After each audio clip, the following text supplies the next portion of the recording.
يا صباح الفل، يا صباح النصر، أهلا وسهلا بحضراتكم. وما زلنا مستمرين معاكم ومع منتخبنا الوطني في هذه الرحلة الكروية الممتعة. منتخبنا يا سادة حسمها وبفضل الله. صعدنا إلى دور المجموعات قبل اللقاء، وصعدنا أيضا الآن في المركز الثاني، وسنواجه منتخب أستراليا. ماتش صعب بكل ما تحمله الكلمة من معنى. ومع صعوبة هذا اللقاء ومع انتهائه بالتعادل الإيجابي 1-1، إلا أنه اللحظات الدرامية اللي فيه أنت لازم تقف عندها. واللحظات الدرامية اللي أنا بتكلم فيها لها علاقة بالأداء الرجولي للاعيبة منتخبنا الوطني. حقيقة يعني لازم تقف قدام لعيب زي فتوح مصاب من الدقيقة 80 وواقف في الملعب. هو خلاص انت شايف الإصابة، في مشكلة كبيرة في الخلفية، هو ماسك الخلفية فخلاص. ورامي ربيعة بيشاور والجهاز الطبي دخل، فتوح مش هينفع يكمل.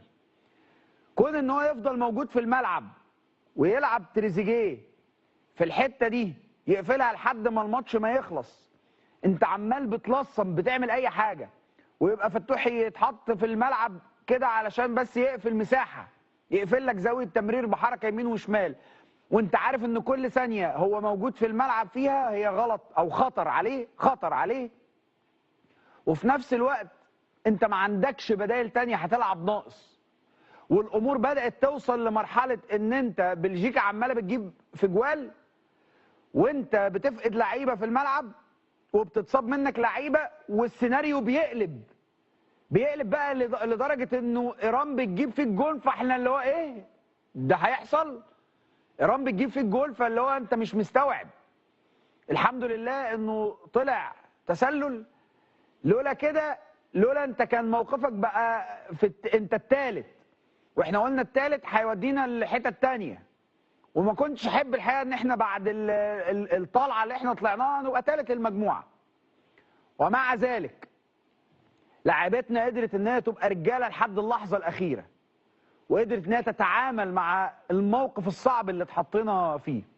ماتش صعب، ماتش درامي. يعني انت في صعود وهبوط وحاجات كده من اللحظه الاولى اللي بيجيب فيها صابر الجول. انت مش متخيل يعني ايه. يعني انت كل اللي جه في بالك اللي هو يا ابن اللعيبه يا حسام يا حسن، اللي هو انت اي حد بتنزله هيجيب جول. ده لو نزل ابراهيم فايق هيجيب جول، لو قرر ان هو ينزله دلوقتي هيجيب جول. فانت شايف حاجه ما عملهاش اي مدير فني تاني. عارف ان الناس هتقول ان احنا عندنا اخطاء، ما احنا عندنا اخطاء وهنتكلم فيها وهنتكلم في مشاكلنا الفنيه اكيد. بس انا برضو زي ما هشوف ده بشوف ان انت بديت الماتش حلو. احنا بدينا الماتش حلو، الاداء بتاعنا كان حلو، البدايه بتاعتها كانت حلوه، ولذلك كان الهدف. ثم بيتمكن مصطفى شوبير من ان هو برضو عندنا اخطاء دفاعيه نجم عنها ضربه جزاء، فالراجل بيتمكن من ان هو يشيلك ضربه جزاء، فبينعش املك تاني في فكره ان انت تعرف تسجل هدف تاني. لكن على ما يبدو انه البدايه بتاعتنا ما كانتش في منتصف الملعب افضل حاجه، فاحنا ما عندناش الحمايه الكافيه، وبالتالي مرمانا كان مستباح اللي بيها بيجي فيك الجون الاولاني، اللي بيجي فيها جون التعادل.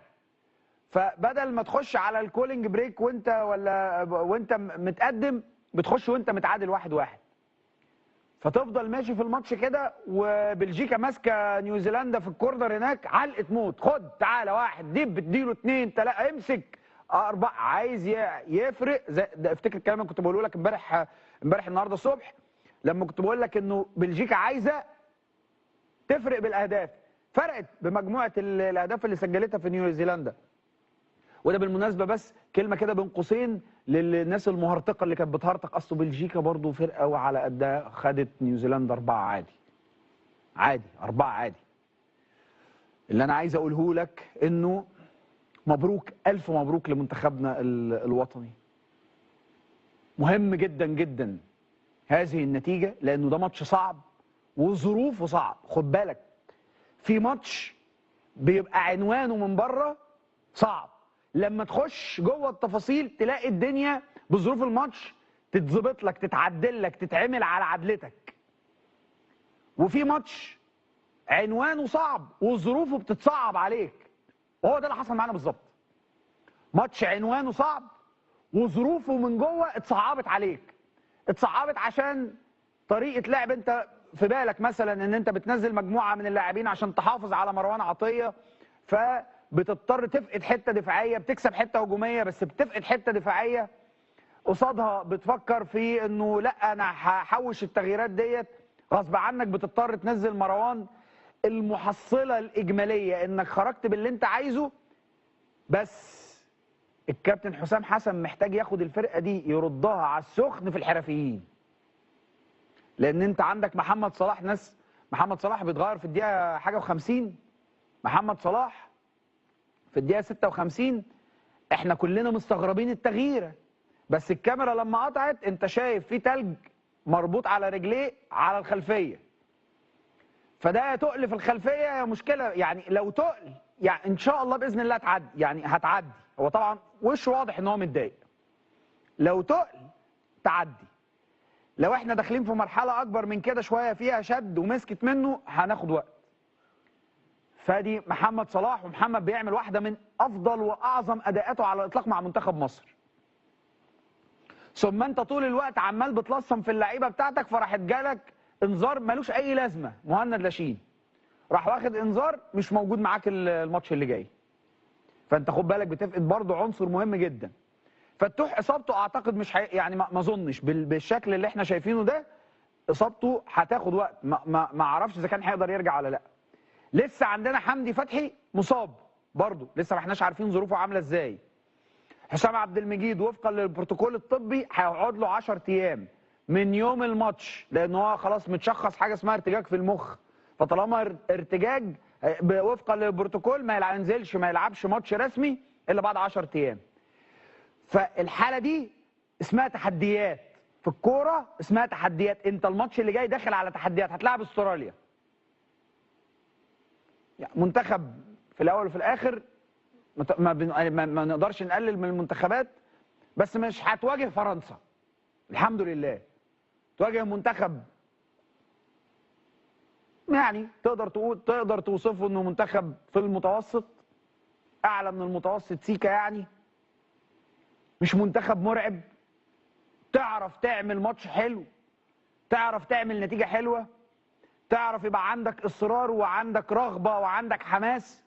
عندك فرص وفرص كبيره جدا، بس عندك تحديات. خد بالك عندك تحديات ملهاش علاقه بالمنافس بقدر ما ليها علاقه بيك انت، عشان تعالج الحاجات اللي ليها علاقه بالاصابات والانذارات واللعيبه اللي مش هتبقى موجوده. لانه فعلا كان الله في عون الكابتن حسام حسن. خلصنا كل الاشاده باللعيبه بتاعت منتخبنا الوطني اللي بشد على ايديهم لعيب راجل، كلهم كانوا رجاله. بس الاداء بتاع النهارده ما فيهوش التركيز بتاع الماتشين اللي فاتوا. احنا في الماتش اللي جاي عايزين التركيز بتاع الماتشين اللي فاتوا، لانه في نقطه مهمه جدا جدا. اخطاء ساذجه النهارده كتير في الملعب، وانا عمال باخد في انذارات ببلاش. ما احبش ده، يعني انا ما احبش تركيزنا. ملعب مفتوح قوي علينا، فالحاجات اللي شبه كده دي بتقلقني شويه. على كل اخدنا اللي احنا عايزينه، فرحانين صاعدين، عاملين احسن حاجه في البطوله. احنا في المركز الثاني، بلجيكا مش احسن مننا، معاها 5 نقاط واحنا معانا 5 نقاط. عملنا كل اللي احنا نفسنا او اللي احنا بنحلم بيه من حيث الشكل، من حيث المضمون. هقول جمله اقسم بالله انا اعنيها بكل ما تحمله الكلمه من معنى. احنا بقينا شكلنا في الملعب منتخب كبير، ما كناش كده. بس ودي فارقه معايا قوي، فارقه معايا. انا شايف منتخبي عامل ازاي، انا شايف اللعيبه بتاعتي عامله ازاي. انا حاسس ان احنا لينا تقل. احنا جاي علينا فتره اي حد عايز يعمل علينا نمره في الملعب بيعمل. اي منتخب عايز يجي يتصيد بيجي يتصيد على حسنا. لا، حسام حسن عمل لمنتخب مصر هويه وشخصيه حقيقيه. انت مع كل الاخطاء اللي انت شفتها النهارده وتبقى متضايق منها، هو متضايق منها. انت زعلان من رد فعل اللعيبه، هو كمان هتلاقيه نفس القصه. فانت حاسس انه التفكير واحد والرابط واحد، والاهم من كل ده انا منتخب محدش مستسهلني يعني. ها فاكرين انتوا صح؟ مش هنروح بعيد يعني.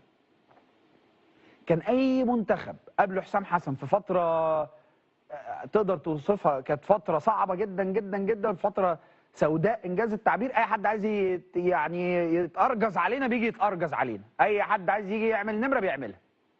ما عادش نقعد نبقى زعلانين، احنا خارجين النهارده متعادلين، زعلان كده صاعد وبتاع. لا ما كنت عايز اكسب يا عم، برضو انت اكنك مطرود منك واحد من الدقيقه 80. فانت بص انت في انهي حته، احنا في حته كويسه جدا جدا. المرحله جايه صعبه مش سهله، وعندنا كلام كتير هنتكلم فيه اكيد مع احمد عز. زميلنا حسنين يرصد لنا فرحه الشارع المصري بعد التاهل. تعالوا نشوف مع بعض. اتفضل يا حسنين.